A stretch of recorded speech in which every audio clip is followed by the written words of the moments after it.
Welcome to the One Thing podcast, where we all get to usher in the new age of humanity, which we're calling Homo Spiritus, by practicing dancing with the one thing that individuals, communities, and countries have yet to try en masse.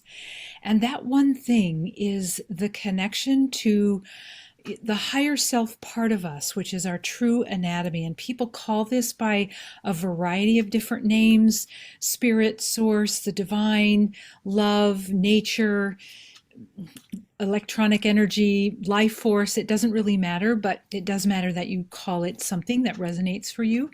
And our prime directive above all else is to make and constantly return to this one thing connection, day in and day out, actually breath in and breath out as things become sped up in terms of just what happens in a day. And this is our first step in dealing with life problems, rather than viewing life problems as things that are over here separate from our one thing connection.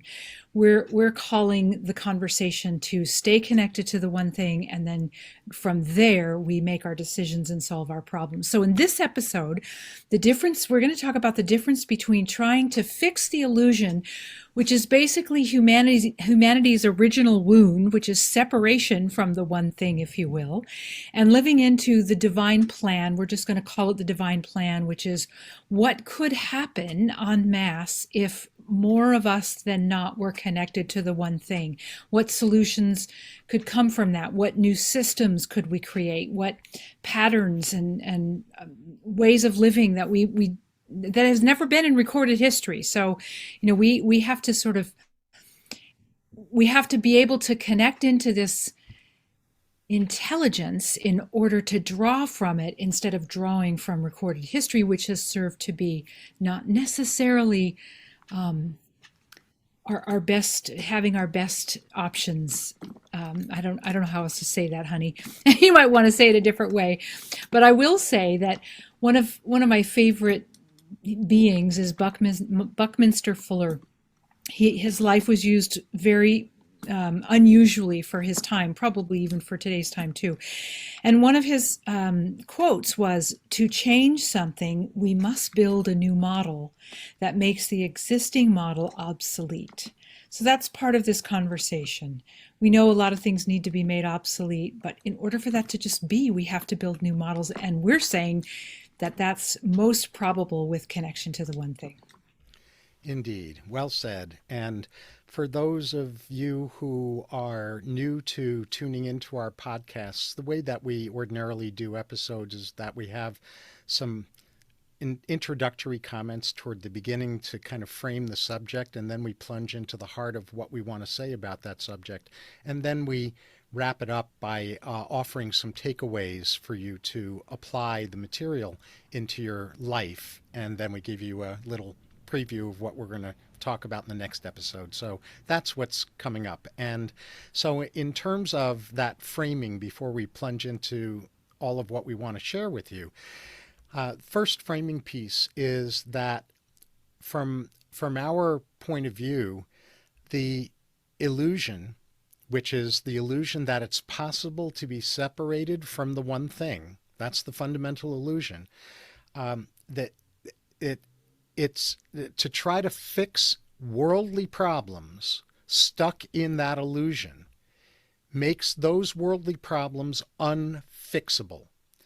That strategy for dealing with worldly problems is rife with landmines. It is futile, as the Borg would say in Star Trek, The Next Generation and other Star Trek series. Resistance is futile. Well, in this case, trying to fix the illusion is futile. But there is something that's not futile. There is something that will work, but nothing can work as long as we're trying to fix problems based on the illusion that we're right, that it's possible to be separated from source.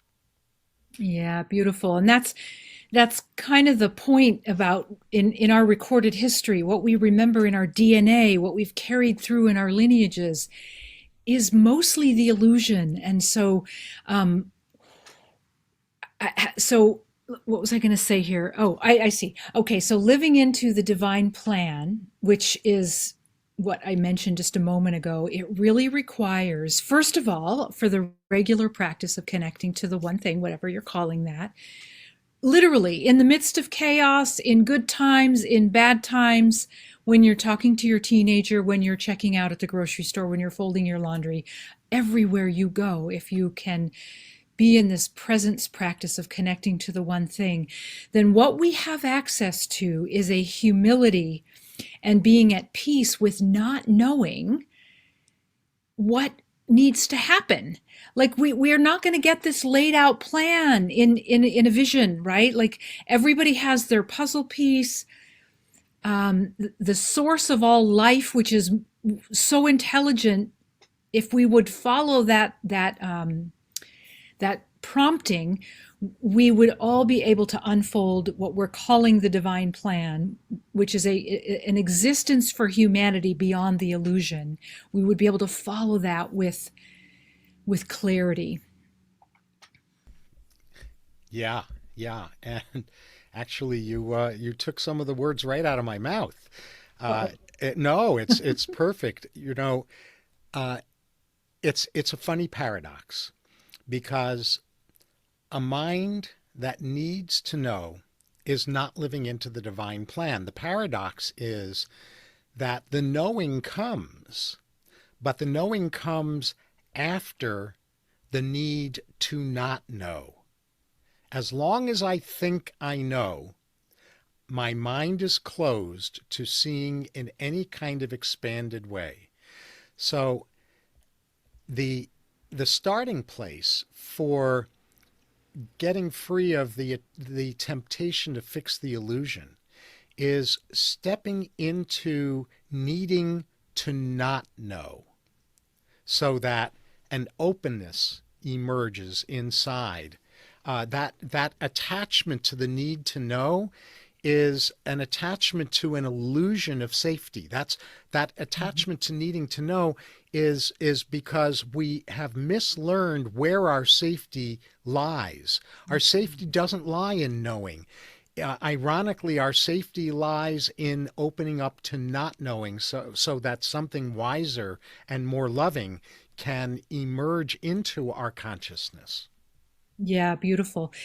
One of the things I regularly tell myself is that I am safe and protected in my connection to, I say the words divine love or source.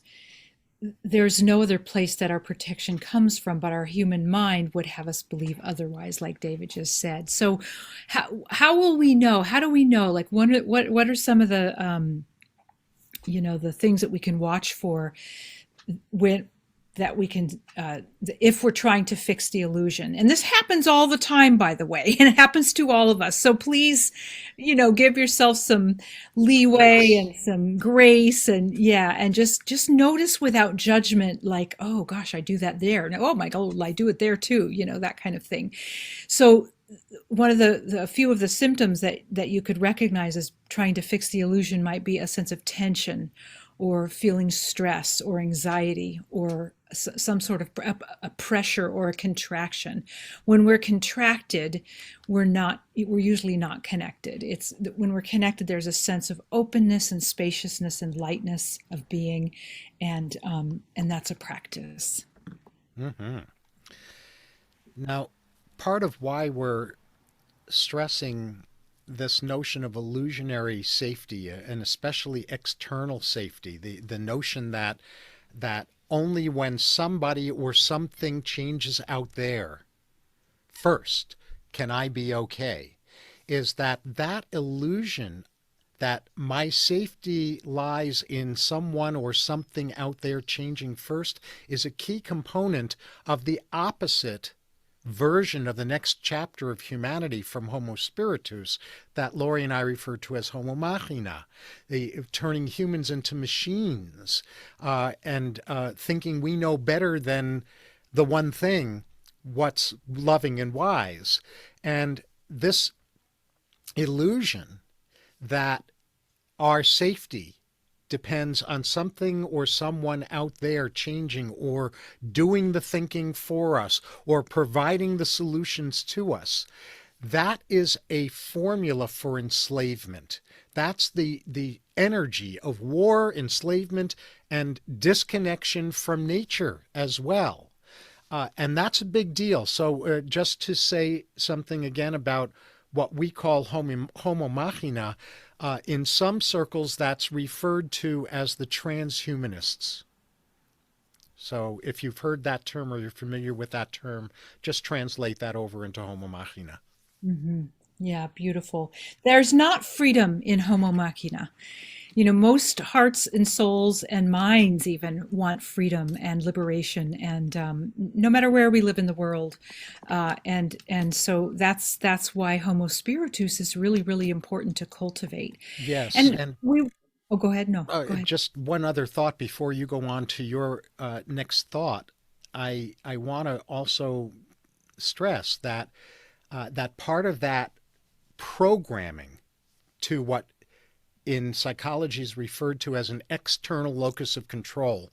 The world is the boss of me is what the external locus of control is about being programmed into overconsumption. There's nothing wrong with loving things and adventures and stuff like that. But my when I start believing that my happiness, my fulfillment, my safety, my okayness is determined by how much I can consume, it's a bottomless pit. There's only more and more and more. It's a thirst that can never be quenched. And that mindset puts other people and external situations in charge of us, and that is the opposite of Homo Spiritus. So I Right. wanted to add that before you go on to the next point. Yeah, yeah, perfect, perfect. So we want to also say that we do recognize that most of our systems, if not all, our political system, economic system, ecological systems, medical systems, agriculture systems. They're did I say educational? If I didn't, I meant to. They're not serving humanity anymore, and really most of these systems are crumbling. And if they aren't, they will be probably soon. And the solutions for creating systems and well, I'll just use that word systems. The solutions for creating systems that are serving for all of humanity will not come from the illusion. We know that to be true because we've been doing that for eons since recorded history, and we haven't gotten ourselves any place that much better. So, and they won't come, like we mentioned a minute ago, from those places where we think we know what they should be, because all of that's another key, clue that we're inside the illusion when we think we have those answers. Hmm. So true. So true. So what Lori and I want to pose to you is based on both of us knowing that many, many, many of us struggle about all of these signs of crumbling, the dysfunctionality in the medical system and the economic system and the education system, candidates getting elected that you might view as being part of the problem that's going to make things worse, or leaders of other countries doing things around the world that you think are making things worse for humanity or for other people, things like that. We want to pose this to you. What if it's okay that this crumbling is happening? Not what if it's okay that people are dying, or that horrible things are happening, but from the 40,000 foot view level. What if it's okay that systems that Lori's talking about are falling apart? What if it's okay that corruption is looking like it's getting worse because it's actually getting more exposed?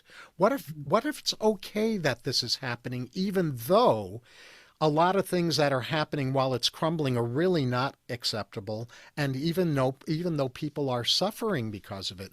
In the bigger picture, what if we are the conduits of the intelligence that will bring forth a new way that can only emerge as the old systems crumble? So we are not advocating that anybody go into denial and pretend like suffering is not happening, or to accept unacceptable violations of human rights and things like. We're not advocating sticking your head in the sand and pretending like that stuff's not happening, or and not speaking up about it. Those things need to be spoken up about, but from a place of love and centeredness, a place of a higher knowing that says, yes, I'm not going to stay silent about this stuff that is unacceptable, and I'm going to speak up from a place of knowing that the crumbling needs to occur so that this new, more evolved way of being conscious and of problem solving and system building can emerge. This is a bridge. A bridge to this new way is what we are believing that all of us in humanity are called to train ourselves to be opening up to, and to do that, to be okay with not knowing a different way, not knowing that expanded way until it drops in and becomes clear. In other words, again, to go in the opposite direction of thinking we have to know first, and instead staying committed to not knowing first, so that that expanded awareness has a space inside us to come in. Beautiful, beautiful. And this is a little bit about holding the tension of the opposites, isn't it? So it's not the same thing as fixing the illusion, as we've said, but it's holding these tensions of, oh my gosh, there's suffering and there's war, and I want a world that is, has civility and peace in it. And there's always going to be an opposite to the thing that you want, or even a trigger. I mean, this is how I often will contribute to the pool of consciousness. If I get triggered by something someone is doing on the world stage, then it's a larger example or projection, if you will, but I look for where that is in me. I find its opposite, and I hold those two together, and I ask grace, right, from my connection to the one thing, to inform me what a higher and more serving transcendent energy between those two seemingly polar opposites are. And the cultivation of trusting that will come, and holding myself in a sense of ease as it does, versus tension or stress because I don't like it.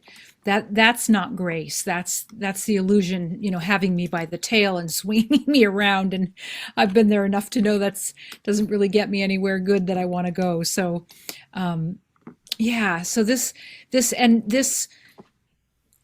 infusion, or this insightfulness that comes when we hold the tension of two opposites, that comes from grace, it cannot be accessed without our connection to the one thing.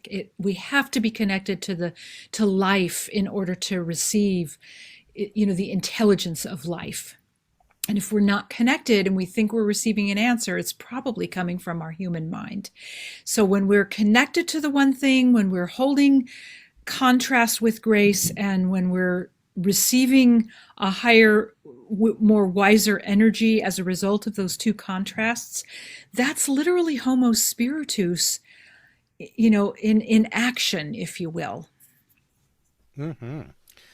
Yes, indeed. Thank you. It's, this is what Lori and I refer to in our own languaging as the divine plan. And we as you've heard us say in almost every episode, we always encourage you to substitute these terms like the one thing and divine plan and things like that with whatever wording you use for the intelligence of life, or the blueprints of higher consciousness and higher serving solutions that we don't yet see. Whatever you call that, call it that.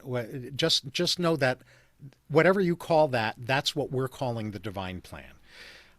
And the divine plan is not about war. And if you think about war as not just on the Oh, obvious levels like as we record this episode, war in Ukraine. I mean, that's an obvious level of war. But if you think about war in less obvious ways, that to me is even more important. Not more important than, I'm not trying to say that the people who are suffering, is not important. It's very important. But what I mean by more important is that if it's more invisible, it's harder to deal with.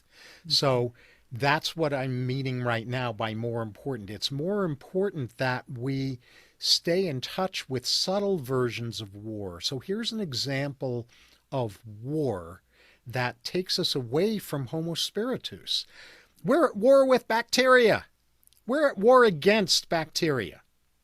We're at war against different germs and bugs that are invading us, and again, those external enemies are the boss of our own health and our own well-being, and therefore the only solution to that is that we have to get something from out there in order to annihilate those things.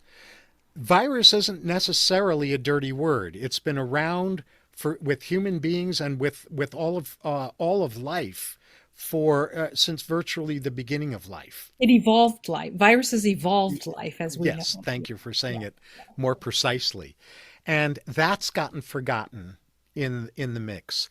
What's also been forgotten is that in the 1800s there was a big war, if you will, actually, between one group in biology and in medicine that were proponents of the germ theory, the theory that says these outside invaders are the enemy and we have to vanquish them in order for us to be okay. We have to make sure that they never exist anymore. That's what I mean by vanquish. We have to destroy them. Versus in biology and medicine, the terrain theory that said that our internal climate, that's the terrain, our internal climate and its level of resilience and well-being enables us to ward off things that aren't good for us, that aren't healthy, enables us to recover more quickly when our system temporarily becomes overwhelmed by those nasties and things like that. And Lori and I aren't saying that one of those two theories is right and one of those two theories is wrong. We're saying that one theory has been allowed to take over and wipe out the other theory when it's a both and. Yes, there are nasties out there. There are germs. There are unfriendly bacteria. And yes, the people who are more compromised in their terrain are more susceptible to being harmed and possibly dying from those things than the people whose terrain is robust. It's got to be both and. We've got to end the war. Beautiful. Yeah, well said. Well said. This is why we have things like antibacteria or antibiotics and antivirals and anti. It's like an us versus them mindset, and that can only come from separation. When we're separated, we create an us versus them mindset, and then everything becomes a fight against, a war against, a tug of war about, resources and money. And, we could just probably make a list longer than our arm. And what I think and feel, and David and I both feel this way, is that what's shifting in the collective consciousness is that we believe that humanity is ready to set their weapons down and stop being at war with life, with it first with themselves. There's all these places in ourselves that are in a place of unrest, right? And I like to talk about that from an internal perspective of just bringing those places to rest. That's called healing. um, but stop being at war with life and with nature and with each other, and be taught by nature how to be harmonious in our own hearts and in a harmonious relationship with nature, in a harmonious relationship with others and with animals, with life in general, with all of creation. And when we practice that more than what we're currently practicing, which is the against, us versus them war uh, programming, everything will change and solutions will become available that we can't see when we are still living in that war programming that sits inside of the illusion. Hmm. And also, in terms of understanding the backdrop, I think it's important to understand how science inadvertently facilitated division rather than unity. This is not a criticism of science. I think in my study of the history of science, what I'm about to describe to you was an unintended consequence, not a deliberately designed strategy. And that had to do with the emergence of something called reductionism. If you're familiar with Descartes, the mind body split, things along those lines. What science has largely endeavored to do over the past few hundred years is to delve more and more on a biological level, more and more into the smaller and smaller and smaller units of the body. And there's great value to be gotten from understanding cellular functioning and intracellular functioning like mitochondria and things like that. There's everything right about studying those things, which is why I'm not criticizing science here. What I'm wanting to make sure that you understand is that an unintended consequence of that reductionism is that we inadvertently ended up in a mechanistic model of biology, a mechanistic model of how humans function, because we lost touch with how, to use the everyday languaging, the hip bone is connected to the knee bone, right? You know, the interconnection of everything is holism, right? So in astrophysics, we're really talking about the largest macro systems, right? But in biology, the study has been micro. In pharmacology, the study has mostly been micro. If we can create a drug that does this one thing in the body, then that'll correct that one mechanistic thing, that one specific thing that's going wrong in the body. But we're not going to do a full range of research to find out what the impacts on the rest of the body and on the body as a holistic system are as a result of those medications. So it's not that science is wrong, science is right, but science that's only reductionistic and not simultaneously holistic or macro in its focus is not serving humanity. And it's time to integrate micro attention with macro attention rather than have one drown out the other. Yeah, perfect. And as a counterbalance, Chinese medicine, which I'm steeped in, is about the micro and the macro. The micro only exists because of the macro. The micro is an extension of the macro, which, in other words, we as a human being are an extension of all of the elements of life and nature and our higher self, as we've said before. So we wouldn't be here if it wasn't for all of this. So what is there to fight against? That's like saying we're fighting against ourselves. And when we're in a good connection with the one thing, what's more pervasive is unity consciousness versus separation.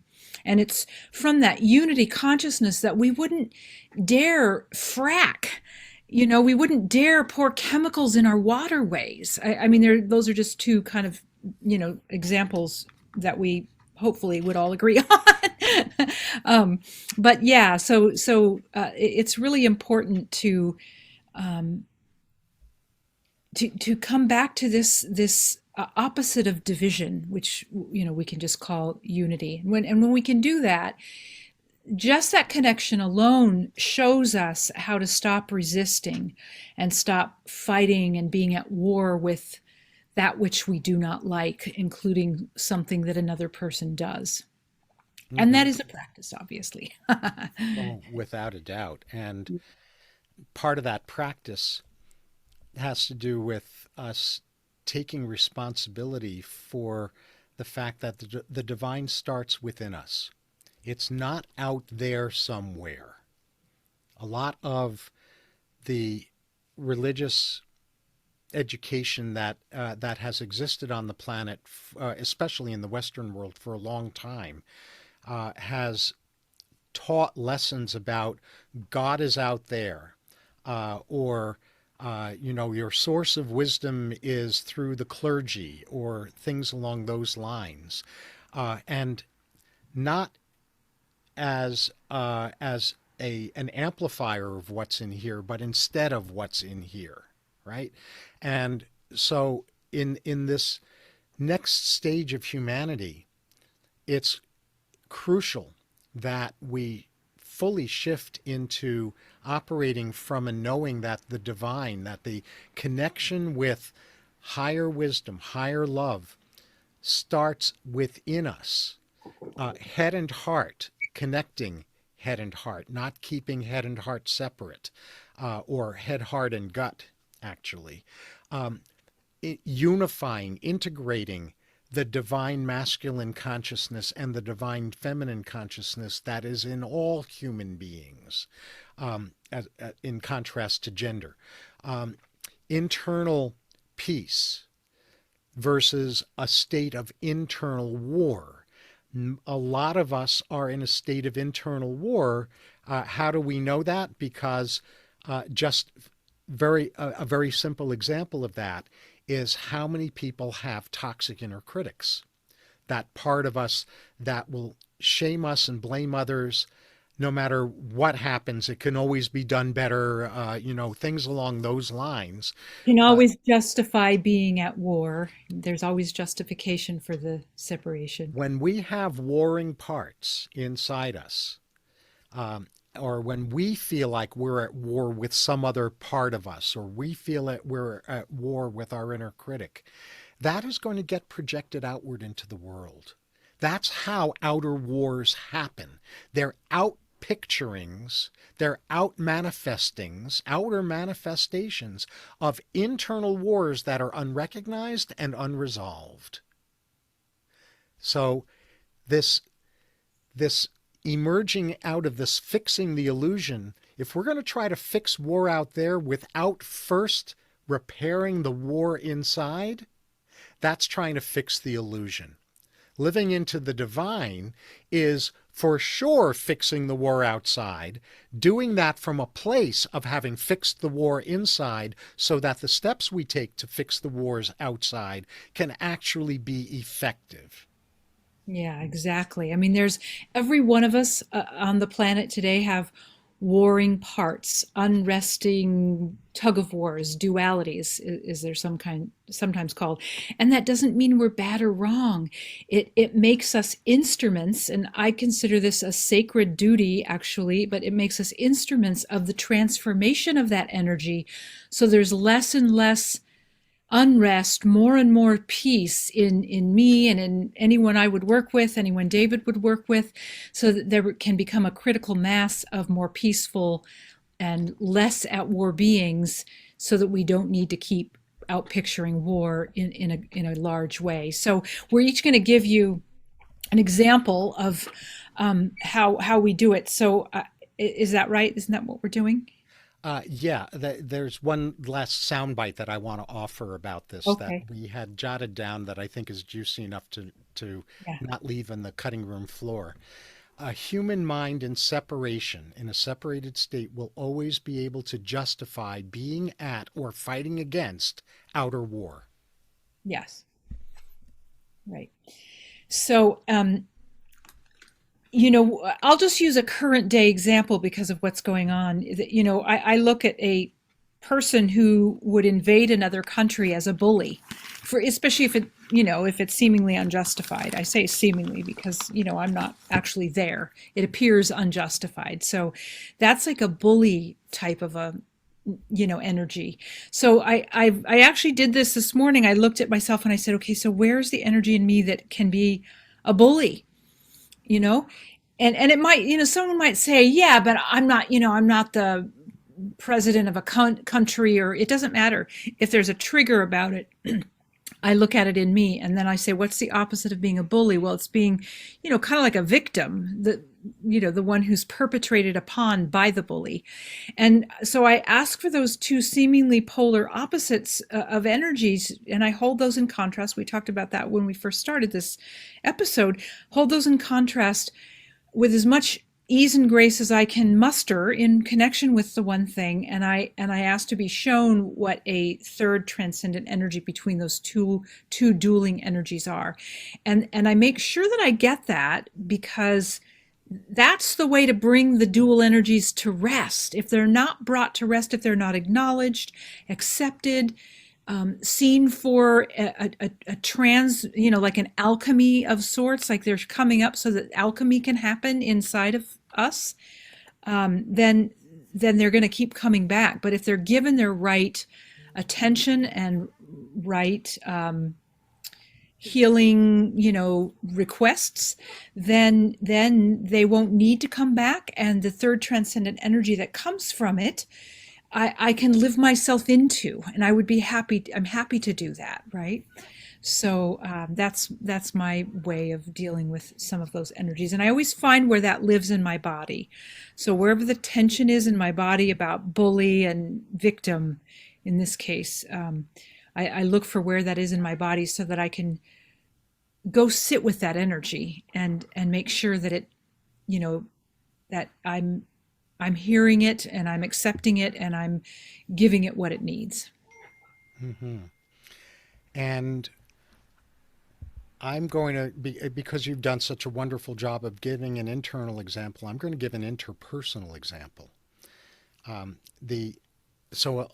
a lot of the work that I do, there is a person or a group that are saying, I'm right, so you're wrong, to another person or group that's saying, no, I'm right, so you're wrong, right? And my inner work around that, before I get to the outer work, my inner work around that is to keep reminding myself that what I'm hearing from both groups is their surface positions. They're taking a stand. It's kind of like the punchline of a joke without telling the heart of the joke. They're taking a stand. They're taking a rigid position about their solution or their opinion. Their conclusion is right, and therefore anyone who disagrees with that position must be wrong. And so what I do internally is that I step beneath the level of surface positions, and I remind myself that they arrived at that conclusion as a result of usually unspoken, deep concerns and high intentions that they haven't conveyed. So I become curious. Again, I step into not knowing. I don't think I know what they're really saying, because all I'm hearing is the surface position. And so when I am in that internal state where I know I don't know what deep concerns and high intentions each person or group that's insisting they are right is trying to attend to, I know that I don't know crucial information that has to be brought out into the open, into the light, in order for viable solutions to actually be able to emerge. And so then on the outer level, what I do is I ask information-seeking questions of both people or both groups about what those deep concerns and high intentions are underneath the positions they've taken. And lo and behold, much of the time, it doesn't work. What I'm about to say doesn't work when you've got unteachable people, when they're just addicted to being right. But with people who have even a small amount of openness to learning, when they really start to understand what the deep concerns and high intentions that the other group or person had underneath their position, that opens up empathy, it opens up understanding, and it opens up an interest, a curiosity about how can we create a solution that attends to your deep concerns and high intentions and my deep concerns and high intentions, instead of that delusion of I'm right and you're wrong. Yeah, and David's excellent at doing this and facilitating this with people. So, yeah. And Thank you. it requires When a I'm in my right mind, not when I'm not in well, my right right, mind. right. That's true for all of us. It takes a modicum of self-compassion to do this kind of work, right? To be willing to bring energies to rest. And you were going to say something about Zelensky on that self-compassion, weren't you? Yeah, maybe I'll just say something very brief about Yeah, this in light of our time. the Yeah, length of our episode here. right. So we're recording this episode in March of 2022, and at this point in history, there's a war going on in Ukraine, and Zelensky is the president of Ukraine. And what Lori and I are both noticing about how he's presencing himself in his press conferences and in his live feeds when he's out in the field and things like that. He's presencing himself as an example of self-compassion, of holding a compassionate heart in the face of war in a way that does not make him weak. Hmm. His self-compassion and his humanity is actually what is mobilizing a lot of individuals and citizens and countries to support him. So his compassion and humanity is actually what's making him strong and compelling. And because of that, whether and this goes beyond who's right and who's wrong, because as Lori said earlier, Lori and I don't have any security clearances. We don't know what's really going on over there. We don't know what's really in the minds of the power brokers over there. But from outer appearances and presencing, watching Zelensky's way of presencing himself, he appears to us to have a connection with the one thing. Hmm. And it's an unusual position he's in, of course, but he's, to my view, he's displaying really high level leadership skills. High level may not be the right word. Not typically exhibited leadership skills, let's say it that way. Right. Yeah. Yeah. So let's go ahead and offer some takeaways for you, and we'll wrap our time up here together. So, the first thing we would like to remind you to do is just notice those places inside of yourself where things are feeling like they're tug of warring, or maybe there's just one energy that's getting your attention all the time. If you'd be willing to find its opposite energy. So sometimes I even look it up in the thesaurus, like here's the energy that just frustration, I'll use as an example, that just continues. So I look at its opposite energy up, and then I offer those two, dueling energies, so to speak, to the one thing, and wait for grace to help me understand what a better third transcendent energy between the two are. So we're inviting you to just notice that there'll be plenty of fodder. So don't worry, you don't have to go looking for it. It'll just present itself to you. And if it comes too fast and furious, then just ask for it to slow down and come at a pace that works well for you. Great. So what Lori just mentioned are the first two steps or first two takeaways. So I'll summarize them, and then she'll offer the third one. So the first thing she said is the first place to look is for the tugs of war inside of ourselves. And then the second thing is to open up to asking that higher wisdom, higher love inside us, how they can come to rest, how those seeming tugs of war can come to rest without us going into a state of justification or judgment, which if we go into justification and judgment, that clamps down, it locks the door, that prevents the one thing wisdom from becoming conscious to us. So those are the first two steps or takeaways. That leads to the third. Right, which is to sprinkle a generous amount of self-compassion into this situation. Actually, the antidote to judgment is self-compassion. That's a Chinese medicine thing. So, and it comes out of our liver's energy system. So when, the tendency to be judgmental comes from our liver's energy system, self-compassion is a medicine for the liver and for judgment. So, if we don't have this, then it makes it very difficult for shifts to happen.